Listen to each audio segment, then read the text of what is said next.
Pure ગજી સિલ્કમાં તમારી માટે પોખવાની ચૂંદડી લઈ આવ્યા છે. એકદમ જોરદાર કલર કોમ્બિનેશન રહેવાનું છે. સાઈઝની વાત કરીને બધું હવે તમને બતાવી દઈએ. સાઈઝની વાત કરીએ તો હેવી સાઈઝ આવશે અને પ્યોર ગજી સિલ્કમાં બાંધણી આવશે. અને જોઈ લો એકદમ માચી વર્ક હેન્ડવર્ક આવશે બધું. જોઈ લો આ માચી વર્ક બધું હેન્ડવર્ક, આ બધું હાથેથી બધું લટકણ કરેલા અને બધું હેન્ડવર્ક આવશે. હવે કલર ઓપ્શન આમાં બે છે. જોઈ લો આ બીજો કલર ઓપ્શન છે તો તમને બીજો કલર ઓપ્શન બતાવી દઈશું. કલર ઓપ્શન ની વાત કરીએ તો જોઈ લો ગ્રીન કલર આવશે અને આખો ગજી પટ્ટો આવશે, આખો ગજી સિલ્ક નો આવશે. જો તમે ઓઢી પણ શકો એટલી મોટી આવશે. જોઈ લો આ તમે ઓઢી પણ શકો આટલી બધી મોટી આવશે.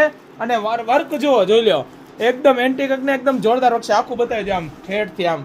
જોઈ લો એકદમ ન્યુ વર્ક આવશે. જોઈ લો હવે તમને જોઈ લો તમને વ્યવસ્થિત બતાવી દે. જો વ્યવસ્થિત ન જોઈએ તો જોયો વ્યવસ્થિત બતાવી દઈએ. બે કલર ઓપ્શન રહેવાના છે અને આખું હેન્ડવર્ક ટાઈપ આવશે અને એકદમ ન્યુ અને એકદમ એન્ટિક છે. જો તમારે લાડલી દીકરીના લગ્ન હોય તો આવી જાવ ગાયત્રી કટલરી મોલમાં. દરરોજની નવી વસ્તુ પણ મળશે અને દરરોજ એન્ટિક મળશે. જ્યારે પણ આવશો તમને વસ્તુ બધી એન્ટિક જોવા મળશે. ધન્યવાદ. જય શ્રી કૃષ્ણ. આવજો.